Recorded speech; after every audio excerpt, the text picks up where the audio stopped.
네, 오늘은 열두 예언서 세 번째 책인 아모스입니다. 아모스서. 자, 아모스서는 세 번째 책으로 되어 있어요. 그러니까 열두 그 예언서 중에 세 번째 책이라는 얘기입니다. 호세아 그리고 요엘 그다음에 아모스 이 세 번째 책으로 되어 있는데요.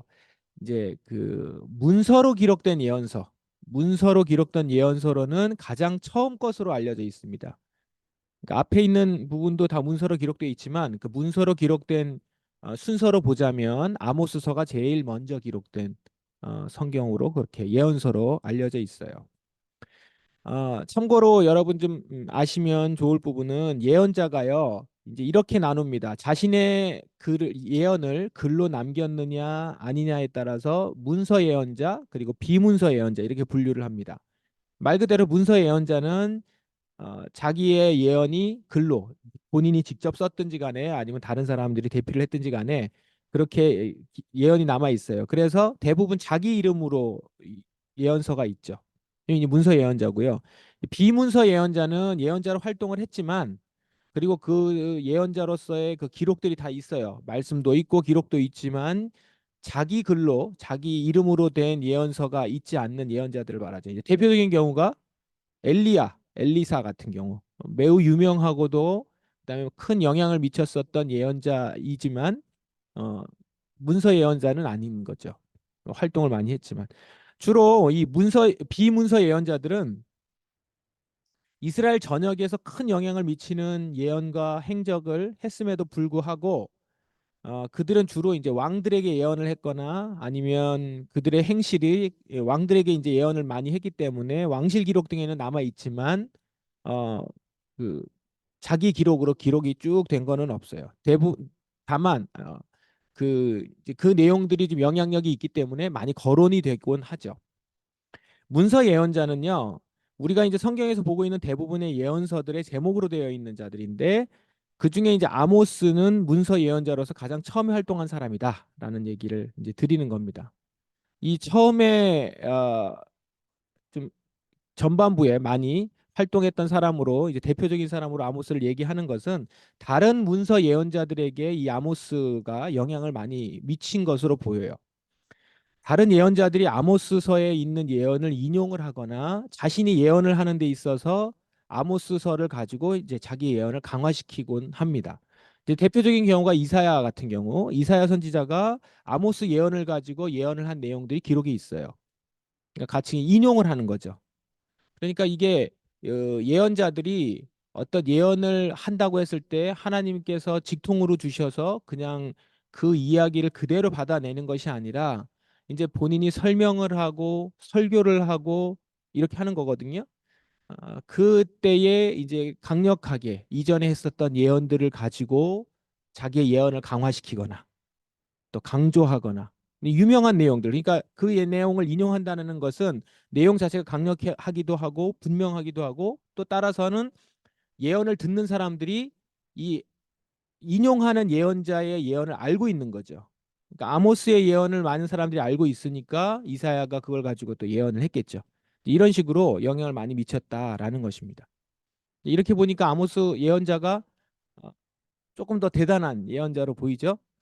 저는 좀 그렇게 보였었습니다. 자, 아모스 예언자가 누구인가? 아모스 선지자는 어떤 사람이었는가? 1장 1절에 보면 이렇게 나옵니다. 드고와 목자 중에 아모스 출신이다. 이렇게 나오거든요. 드고와 목자 중에 아모스라고 나옵니다. 그러니까 드고아 출신이라는 얘기입니다. 드고아는 남왕국 유다의 작은 마을입니다. 여기 출신인데요. 그러니까 좀 시골 출신인 거죠.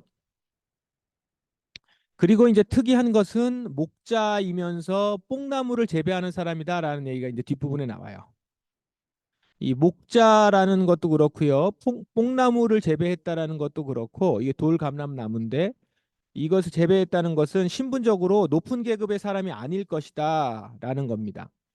뽕나무 재배는 주로 하층민들이 하는 일이었기 때문에 하층 계급일 가능성이 높다라는 겁니다. 물론 뭐 뽕나무도 그렇고 양을 치는 것도 그렇고 대규모로 한다면 대규모로 기르는 사람이라면 높은 계급 출신일 수 있겠죠. 뭐 관리라든가 사장이라든가 그 땅 주인이라든가 이렇다면 그럴 수 있겠는데 그런데 이제 이 드고아 자체가 작은 마을이고요. 거기 출신이라는 것으로 보아서는 높은 계급일 가능성은 좀 없습니다. 많이 낮죠. 그럴 가능성. 게다가 전통적으로 이 얘기는 뭘 의미하냐면 전통적으로 어떤 전문 예언자거나 전업 예언자가 아니라는 거죠.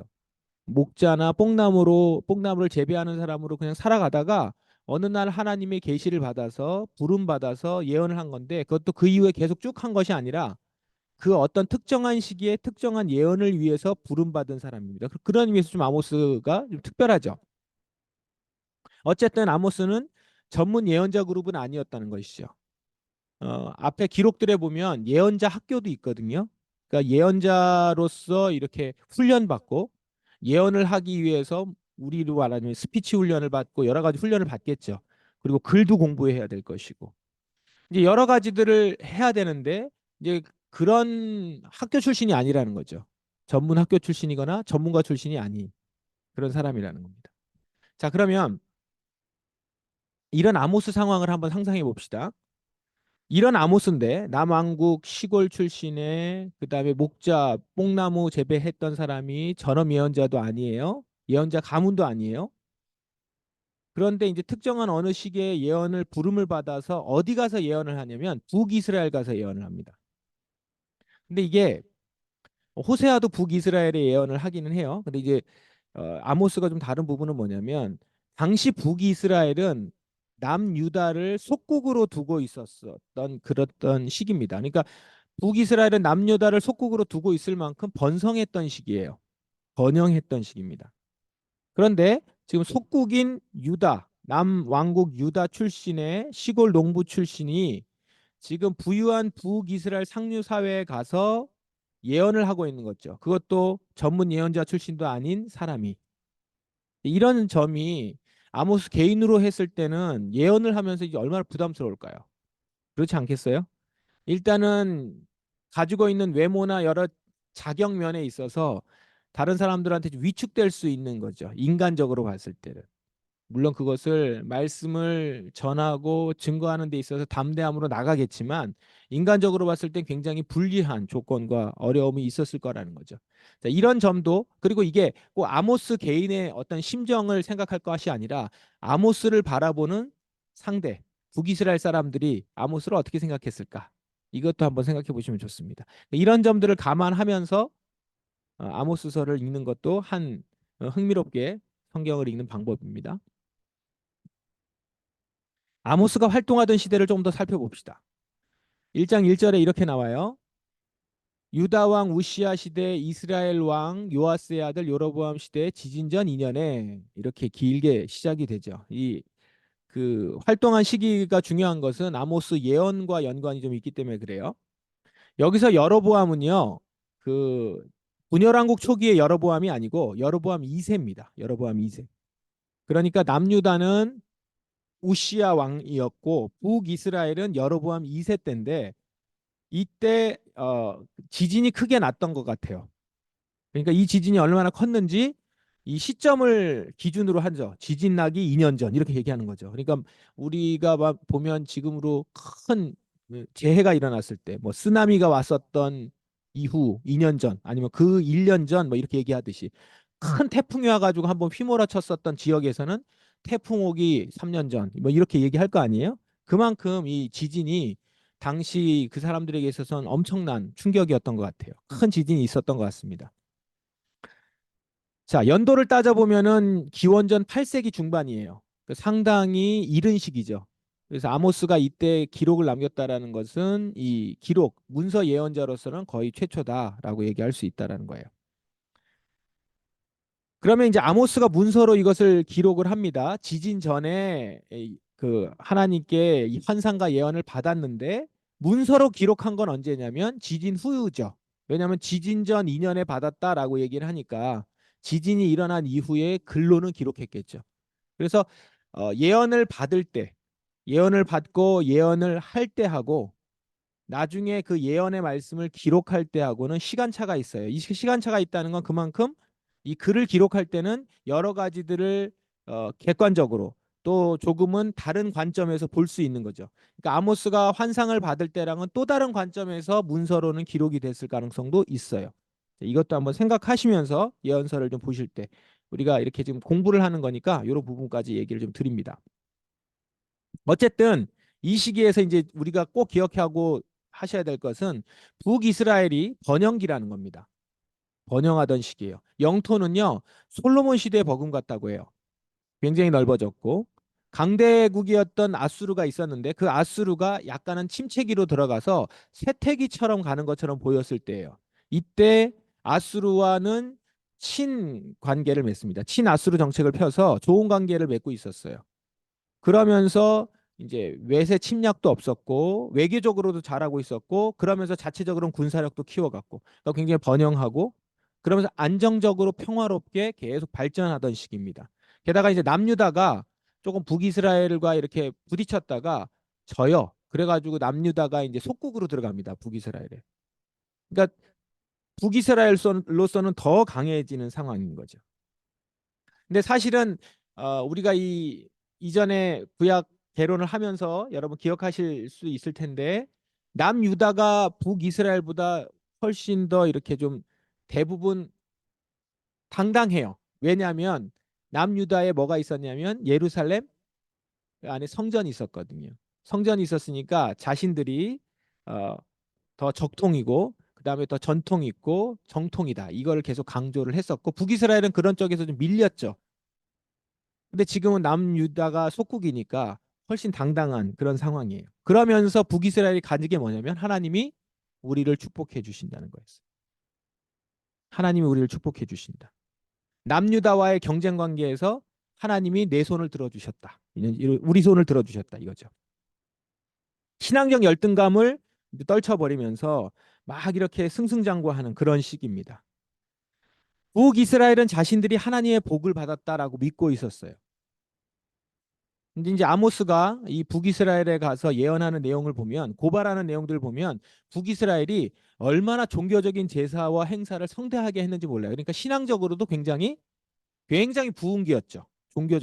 종교적으로 부흥기였고 번영도 했고 하나님도 잘 섬기는 것처럼 보일 때예요. 그러나 아모스 내용을 보시면 북이스라엘의 영적 상황이 그렇지 않다는 걸 알 수가 있습니다. 지금 이런 상황에서 아모스가 남유다에 있었던 아모스가 북이스라엘에 가서 예언을 하고 있는 겁니다. 아모스 내용은 이렇습니다.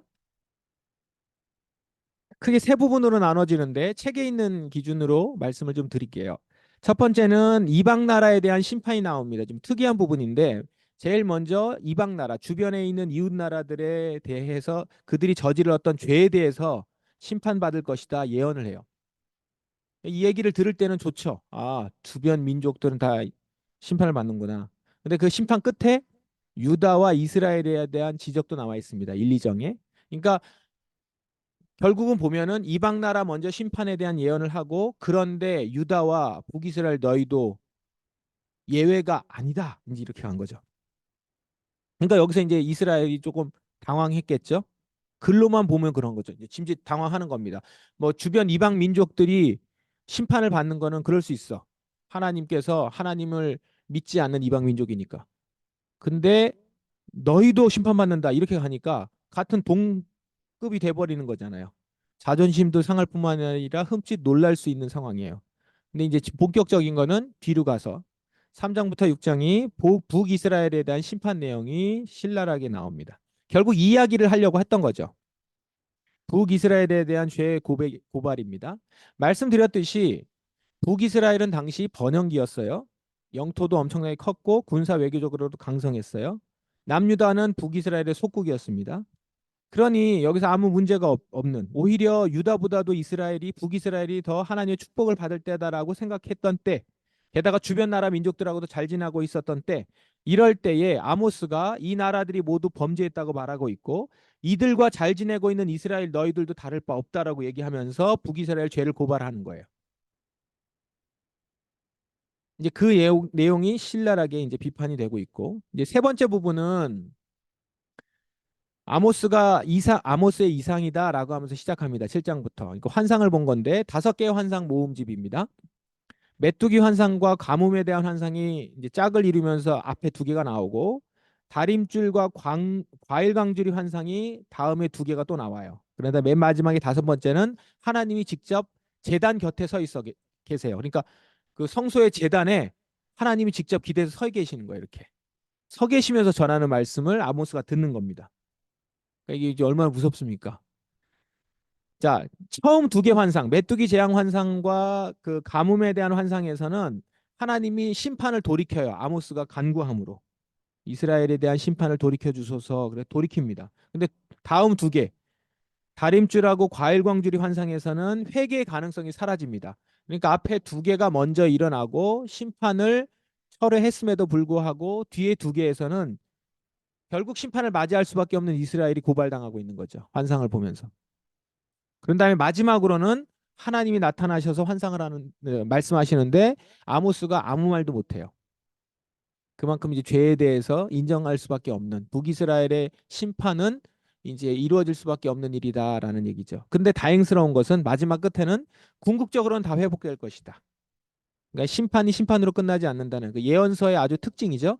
심판이 단지 심판으로 끝나는 것이 아니라 회복을 위한 것, 정결하게 하는 것이라는 것. 게다가 여기에는 이방 민족들에 대한 세움도 나와요. 이방 민족들도 회복될 것이다. 이게 오늘 책에도 나와 있는데 보면 사도행전에 가면 이 내용이 나오거든요. 사도행전에서 그 예루살렘이 우리가 유대에만 머물러 있지 않고 이방인에게 복음을 증거해야 된다라고 했을 때 그 근거로 삼는 본문이 이 아모스서예요. 아모스서에 이방인들이 다시 회복될 것이다라는 얘기가 있는데 그 일이 지금 이때 이루어지는 것이다라고 하면서 예루살렘에서 이제 우리는 그렇기 때문에 이방인들에게 복음을 증거해야 된다. 선교가 시작되는 근거가 아모스서입니다. 그만큼 이제 중요하죠. 아모스서가 여러 부분에서 중요한 것을 이제 발견할 수가 있습니다. 자, 그런데 당시 지금 북이스라엘 이 부분이 이제 주제와 같은 내용입니다. 아모스서에. 아모스를 통해서 하나님께서 북이스라엘에 전하고자 하는 메시지가 뭡니까? 솔로몬 시대 이래 유례 없는 부와 번영을 경험하고 있고 그걸 통해서 자신들이 지금 하나님께 복을 받고 있다고 만족하고 있으며 기뻐하고 있는 축복을 막 누리고 있는 북이스라엘이에요. 그런데 이들에게 지금 아모스가 전하는 대표적인 두 가지를 얘기하면 이겁니다. 너희가 지금 누리고 있는 부와 번영이 복이냐? 라고 외치는 거예요. 복이라고 생각하냐? 라고 얘기를 하는 겁니다. 아니라는 거예요. 지금 이 북이스라엘이 누리고 있는 부와 번영은 하나님의 복에서 나온 것이 아니라 범죄에 기인한 것이다. 이야기를 들을 때 어떨까요? 북이스라엘로서는. 너무 기분이 나쁜 얘기겠죠. 그냥 북이스라엘이 그냥 그런 영적으로 민감하지 못한 상황에서 들으면 그 입장에서 보면. 부와 번영은 대부분 가난한 사람들의 희생으로 축적된 것이고 부자와 힘 있는 자들은 가난한 자들을 조직적으로 압제하고 있었다는 거예요. 그 아모스서의 그 사장에 보면 아주 이것도 유명한 구절인데 이렇게 시작합니다. 사마리아의 산에 있는 바산의 암소들아 이 말을 들으라 이렇게 얘기하거든요. 바산은 사마리아 그 갈릴리 호수의 북동쪽에 있는 풍부한 목초지래요.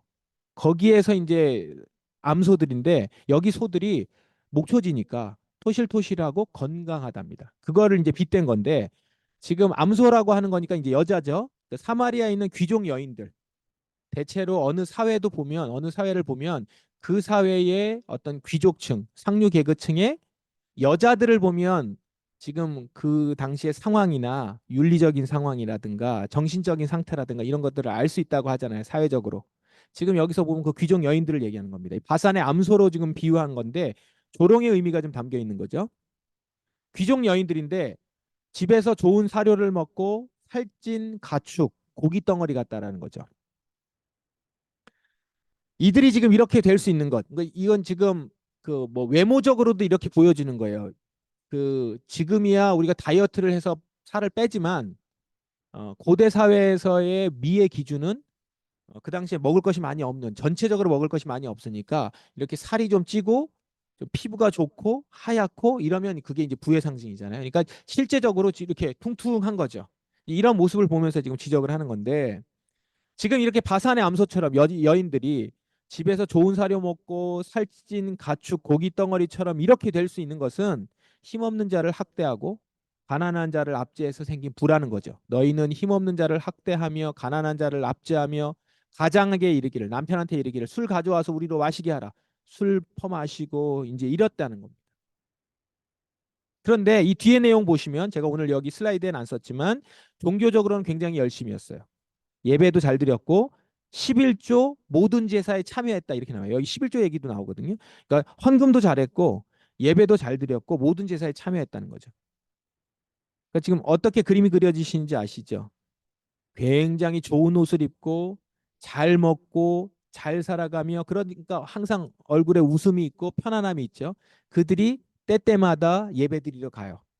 성전으로 예배를 드리러 가서 그것도 제일 좋은 재물을 가지고 가죠. 돈이 많으니까. 제일 좋은 을 가져가고 자기의 또한 11조도 드려요. 헌금도 하고 예배도 잘 드리고 모든 제사에 참여해요. 그런데 이들을 고발하는 내용이 뭐예요? 사람들을 압제하고 있다는 거예요. 사회 정의에 관심이 없고 정의를 깨고 있고, 그런데 그것을 자신들이 그렇게 하는지 모르고 있어요. 찔림이 없다는 거죠. 그래서 이들이 어떠냐면 여호와의 날을 기다려요. 여호와의 날을 기다립니다. 이 사람들이. 이 북이스라엘 사람들이. 근데 여호와의 날은 우리 요엘서에도 여호와의 날이 나오고 예언서에 보면 여호와의 날이 간혹 나오는데, 그 여호와의 날은 대부분 하나님이 오셔서 심판하시는 날이에요. 근데 하나님 오셔서 심판하실 때 당신의 백성들은 축복이 되겠죠. 하나님이 이 땅을 심판하시니까. 그래서 여호와의 날이 북이스라엘에게 있어서는 자신들의 하나님이 세상의 모든 원수들을 물리치고 완전한 축복을 주시는 날이다라고 생각을 한다는 거예요. 북이스라엘은. 왜냐하면 지금 보세요. 하나님께 축복을 받아서 부와 번영을 누리고 있어요. 근데 여호와의 날이 오면, 주님께서 오실 때는 나머지 마저 여호와 이 원수들을 다 심판하실 것이고 멸하실 것이고, 지금 이렇게 축복받은 우리를 하나님의 나라에서 영원히 살아가게 해주실 것이다. 이걸 즐거워한다는 거죠. 그래서 기다려요. 여호와의 날에 복을 더 누릴 것이라고, 완전한 복을 누릴 것이라고 생각하면서 예배하고 있어요. 근데 아모스가 뭐라고 해요? 여호와의 날이 너희한테 축복이라고. 이제 그 모습이 황당하다는 것이죠. 그러면서 얘기하는 겁니다. 화 있을진저 여호와의 날을 사모하는 너희여. 너희가 어찌하여 여호와의 날을 사모하느냐? 그날은 어둠이고 빛이 아니라 마치 사람이 사자를 피하다가 곰을 만나다가 혹은 집에 들어가서 손을 벽에 대었다가 뱀에게 물림 같도다. 여호와의 날은 빛 없는 어둠이며 이 어둠이 아니며 빛남 없는 캄캄함이 아니냐? 무슨 얘기입니까? 그날은 캄캄한 날이라는 거예요. 빛이 아니라 어둠이라는 거예요. 너희가 지금 여호와의 날을 사모한다고 착각하지 말아라. 너희들이 저주의 대상이다. 너희들이 심판의 대상이다. 이 날을 기다린다는 것 황당한 거죠. 피해야 되는데. 자신들이 지금 심판받아야 될 대상임을 깨닫지 못하니까 여호와의 날이 자신들에게 복이 될 줄 안다는 거예요. 지금 하나님의 복을 받아서 부와 번영을 누린다고 생각하니까 여호와의 날을 기다리는 거 아니에요? 그러나 지금 자신들이 황금기처럼 여기던 이 시기는 사실은 마지막 때나 다름없는 시간인 거죠. 자신들이 지금 누리고 있는 부는 하나님의 정의로움을 무너뜨렸던 것이고 언약의 백성으로서의 모습을 저버린 것이에요. 그걸 저버리면서 얻은 부라는 거예요. 지금 아모스가 북이스라엘에게 예언하고 고발하고 있는 모습은요. 그렇기 때문에 이들이 맞이하게 될 여호와의 날은 흑암의 날이고 심판의 날이 될 것이다. 아모스는 이렇게 대단한 착각 속에서 영적으로 무감격해진 그들에게 지금 정신을 차리라라고 말하고 있는 겁니다. 한창 유례 없는 번영기를 누리고 있는 북이스라엘이에요. 이제까지 우리가 봤던 예언서들은 대부분 다 보면 이제 망하기 전 이런 내용들이 많았죠. 지금 너희들은 망할 것이다. 회복되기 어려울 것이다. 막 이제 이런 예언들이 있었다면, 지금은 아무 문제가 없어 보이고 오히려 하나님의 복을 많이 누리고 있는 것 같은 그 시기에 어디 남왕국에 있는 시골 출신의 한 깽깽이가 와가지고 지금 막 얘기하는 거예요. 이제 그 얘기가 근데 너무 충격적인 거죠. 이 얘기를 지금 듣고 있는 북이스라엘과 이 얘기를 전하고 있는 아모스, 이 얘기를 아모스를 통해서 전하고 있는 하나님, 이걸 좀 생각해 보시면 좋겠습니다. 북이스라엘을 향한 외침, 아모스의 이 대표적인 외침으로 이 구절이 있죠. 아모스서 하면 이 구절이 제일 먼저 이제 떠오르곤 하는데요. 여기 보시면 내가 너희 절기들을 미워하여 멸시하며 너희 성회들을 기뻐하지 아니하나니 너희가 내게 번제나 소제를 드릴지라도 내가 받지 아니할 것이요 너희의 살진 희생의 화목제도 내가 돌아보지 아니하리라. 내 노래 소리를 내 앞에서 그칠지어다. 내 비파 소리도 내가 듣지 아니하리라. 이렇게 하면서 지금 이들에게 호통을 치고 있죠. 하나님께서. 근데 여기 보시면 지금 북이스라엘의 모습을 고발하고 있는 아모스가 고발하고 있는데 북이스라엘의 어떤 모습을 고발해요? 절기, 성회, 번제, 소제, 살찐 희생의 화목제, 노랫소리, 비파소리. 이게 다 뭐예요? 이게 다 예배거든요. 그러니까 살진 희생의 화목제를 드렸다는 건 성대하게 드렸다는 거죠. 화목제는 사실 선택적 제사기 때문에 어, 많이 안 드려져요. 근데 이걸 살찐 희생으로 드렸다는 거는 제사를 최대한 잘 드리려고 했다라는 거죠. 그리고 번제, 소제 빠뜨리지 않았고 절기, 성회 다 빠뜨리지 않고 예배하고 성대하게 예배를 드리고 있었어요. 여기 노랫소리, 비파소리 찬양이죠. 찬양도 좋은 악기들을 다 동원해서 찬양을 하고 있어요. 근데 이런 예배, 찬양, 기도, 봉헌 이런 신앙 행위들을 하나님이 미워하고 멸시하고 기뻐하지 않으신다는 거예요. 너희들은 지금 나를 기뻐한다고 이렇게 외치고 있는데 나는 그걸 기뻐하지 않는다. 왜요? 너희들이 일상에서 하나님의 정의를 버렸기 때문에. 여기 예배 자리 말고 예배 자리에선 하나님의 정의를 다스려 달라고 외치는데 여기 말고 너의 삶에서 정의가 없기 때문에. 삶에서는 결코 하나님을 예배하지 않기 때문에. 그렇기 때문에 지금 드리는 예배도 예배답지 못하게 되고 오히려 이것은 나를 모욕하는 일이다. 하나님이 얘기하는 거죠. 정의롭지 못한 삶을 살면서 살지 않으면서 예배만 지극정성으로 드린다고 하나님이 기뻐하는가? 그렇지 않다는 거죠. 그런 예배는 오히려 하나님의 진노를 쌓아놓는 것이다. 그러므로 이스라엘이 해야 될 것은 뭐예요? 북이스라엘이 해야 될 것은 오직 정의를 물같이 공의를 마르지 않은 강같이 흐르게 하라는 거죠. 삶에서. 예배를 제대로 드리지 않았고 희생 제물이 적합하지 못했고 노래를 왜 이렇게 시원찮게 하며 비파 소리 연습 많이 안 했다 이 얘기가 아니고 오직 정의를 물같이 공의를 마르지 않는 강같이 흐르게 하는 삶에서 하나님의 정의와 공의가 일어나는 일이 있지 않으면 지금 너희가 아무리 예배를 드린다고 이렇게 성대하게 해도 이걸 나는 받지 않는다. 삶에서 하나님의 정의를 실현하는 삶을 사는 것이 진정한 예배다. 그러니까 예배를 드릴 필요가 없다가 아니에요. 하나님의 정의를 실현하는 삶을 사는 자들이 드리는 예배여야 된다는 거죠.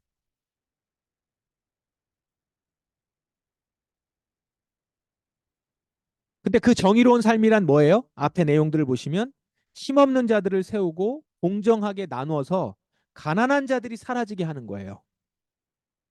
이 정의로운 것이라는 거.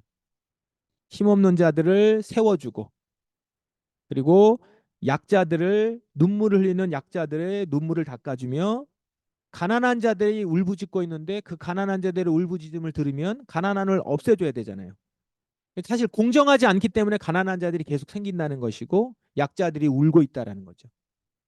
권력자들과 힘 있는 자들이 기득권을 가지고 있는 자들이 하나님의 백성이라고 하는 너희들이 그러고 있으니 하나님의 정의가 깨진 나라에서 그 손으로 예배드리는 걸 그칠지어다 이거죠. 결국 이스라엘은 북이스라엘은 얼마 못 가서 아모스의 말대로 됩니다. 예언대로. 그걸 통해서 알게 됐죠. 축복의 시간을 지나고 있었던 것이 아니라 심판이 유보된 시기였다. 이 번영의 시기는. 그런데 깨닫지 못하고 결국 망했다라는 겁니다. 지진을 시작으로 해서 이제 지진 전 2년 전에 예언을 받았고 이후에 이제 지진이 일어났고 이후에 아모스가 글을 남겼는데 그 이후에 세태기에 접어들었을 줄 알았던 아수르가 다시 부상을 해요. 그리고 아모스의 예언이 있고 난 뒤에 한 20년에서 30년 그 사이에 북이스라엘은 이 아수르에게 완전히 망하죠. 그래서 지상에서 사라집니다. 이거 어마무시한 일이죠. 그러니까 이렇게 될 줄 몰랐던 거죠. 근데 아모스의 예언대로 됩니다. 아마 그렇게 돼서 아모스의 예언이 훨씬 더 강력하게 와 닿았던 것 같아요. 이스라엘 사람들이. 예, 마지막으로 아모스서와 복음에 대해서 정리해 보겠습니다. 아모스서는 말씀드린 것처럼 다른 예언자들에게 많은 영향을 끼쳤던 것으로 보여요. 그러니까 글을 쓴다는 것은 글이 남기 때문에 다른 사람들한테 더 분명한 영향을 미치는 것 같아요. 그래서 엘리야, 엘리사보다 이 엘리야, 엘리사는 이제 기록으로 남아 있으니까 그들의 행적이 그래서 영향력이 있지만 이 아모스 같은 경우는 자신의 하나님의 예언을 글로 다 남겼기 때문에 그래도 초기 예언자로서 영향을 많이 미쳤습니다. 이렇게 영향을 끼쳤던 예언자이기 때문에 그리고 예언서이기 때문에 그 영향이 계속 이어졌던 것 같습니다. 그래서 신약 교회에까지 영향을 미쳤고 아까도 말씀을 드렸지만 아모스서의 인용이 신약 서신서에 몇 군데에 나오고 그리고 사도행전의 그 기록에 보면 그 회의에서 아주 중요한 일을 결정하는 데 있어서 아모스서에 있는 말씀을 인용해서 결정하죠. 근데 대체로 내용이 어떤 내용이겠습니까? 하나님의 정의와 공의에 대한 부분. 그것이 이제 공적인 영역에서 일어나야 된다라고 하는 그 주제에 대한 부분이 나올 때면 대체로 이제 그리스도인들의 사회 정의에 대한 내용들이 나올 때는 아모스서를 많이 인용하겠죠. 그래서 그리스도인들이 사회 정의에 관심을 가져야 되고 가난한 이들을 돌봐야 되며 행위가 분명해야 된다. 그것이 매우 중요하다라는 내용을 강조할 때 신약 성경에서 복음서에서 많이 인용됩니다. 특별히 야고보서에 그래서 집중되어 나옵니다. 야고보서가 말이 아니라 행위가 중요하다. 이런 이제 주제가 두드러지잖아요. 그래서 아모스의 말이 그 주제에 아마 적합한 말씀들이었던 것 같아요. 부자들에게 하는 말씀이 있어요. 야고보서에 보면. 그 말씀은 아모스서를 딱 생각나게 합니다. 야고보서 5장에 보면 5장 1절에서 5절을 좀 요약하면 이렇게 되는데요. 들으라 부한자들아 너희에게 임할 고생으로 말미암아 울고 통곡하라. 보라 너희 밭에서 추수한 품꾼에게 주지 아니한 삭시 소리 지르며 그 추수한 자의 우는 소리가 만군의 주의 귀에 들렸느니라. 너희가 땅에서 사치하고 방종하여 살육의 날에 너희 마음을 살찌게 하였도다. 부한자들에 대한 얘기거든요. 이 믿는 자들 얘기겠죠. 그냥 단순한 부자가 아니라. 많은 사람들이 부러워하잖아요. 부한 자들은, 부유한 사람들은. 근데 그들이 정의롭지 못하게 축적한 부유함이라는 거죠. 추수한 품꾼에게 삭슬 주지 않아요. 그 추수한 자가 울어요. 공정하게 받지 못하는 것이죠. 이런 일들로 해서 그러니까 덜 주는 거죠. 일한 사람한테 돈 덜 주고 일한 사람 거를 뺏어서 부유하게 되는 거예요. 이런 불로소득이 이제 그들을 부자로 만드는 거죠. 이것을 악하다라고 하는 거죠. 이런 것은 결국 저주와 심판 가운데 놓이게 된다라는 것은 아모스서의 메시지하고 북이스라엘에게 했던 경고하고 동일하죠. 동일한 경고죠. 근데 여기 보면 너희 밭에서 너희가 땅에서 공적인 영역이라는 거죠. 그들의 삶에서 비즈니스 현장에서 돈을 버는 그 가운데서 공정하지 못한 거예요. 교회에서 하나님의 정의를 얘기하지 않는다 이 얘기가 아니고 공적인 영역에서. 아모스서를 보시면 오늘 부유한 시대를 사는 우리에게 아주 직접적으로 이야기하고 있는 예언서라고 보여집니다. 보십시오. 우리 현대 그리스도인, 한국 교회만 하더라도 여전히 예배에 열심인 현대 그리스도인들, 그리고 부유하잖아요. 교회가 얼마나 부유합니까? 그 부유함과 번영을 하나님의 축복으로 여겼죠. 그래서 다시 이 부흥을 이루어 달라고 그렇게 기도하잖아요. 뭐 리바이벌 하게 해달라고 하고 다시금 우리 안에 부흥이 일어나게 해달라고 하면서 그렇게 기도하고 있는 교회인데 그것이 마냥 정말 하나님의 뜻 가운데 드리는 기도인지 아모스서를 읽으면서 우리가 한번 생각해 볼 필요가 있습니다. 우리가 부유함과 번영을 그래서 부흥하는 것, 교회가 막 커지는 것, 재정이 많아지는 것, 건물 크게 짓는 것, 그렇게 하고 땅 넓히는 것 이런 것들 뭐 그게 꼭 교회만이 아니라 그리스도인 한 사람 한 사람이 그렇게 살아가는 부유와 번영을 누리는 것을 하나님의 축복으로 여기면서 추구한단 말이에요. 그거를 추구하는데 정작 사회에서 하나님의 정의 실현에는 관심 없고 오히려 불의한 사회 제도와 정책에 편승해서 부를 축적하는 교회. 어떻게든 편법을 이용해서 아니면 지금 정책을 잘 이용해서 땅을 사고 건물을 높이고, 그러니까 그런 걸로 인해서 건물 짓는다고 편법 이용하고 또 뭐 이렇게 로비하고 이러면서 하는 이 모든 것들, 이런 것들을 보면서 오늘 아모스 예언자가 교회를 보면서 어떻게 할 것인가? 그대로 이 말씀 가지고 예언해도 그대로 우리한테 적용되는 내용들이 너무 많다라는 것이죠. 그게 이제 우리의 뼈를 때리고 우리를 아프게 하죠. 그런 면에서 우리는 이 아모스서를 아픈 마음으로 읽어야 할 것입니다. 오늘 우리에게 직접적으로 적용을 하며 우리 자신에게 돌아보게 하는 말씀으로 우리는 아모스서를 읽어야 하겠습니다. 예, 오늘 아모스서 여기까지 우리 함께 정리했습니다.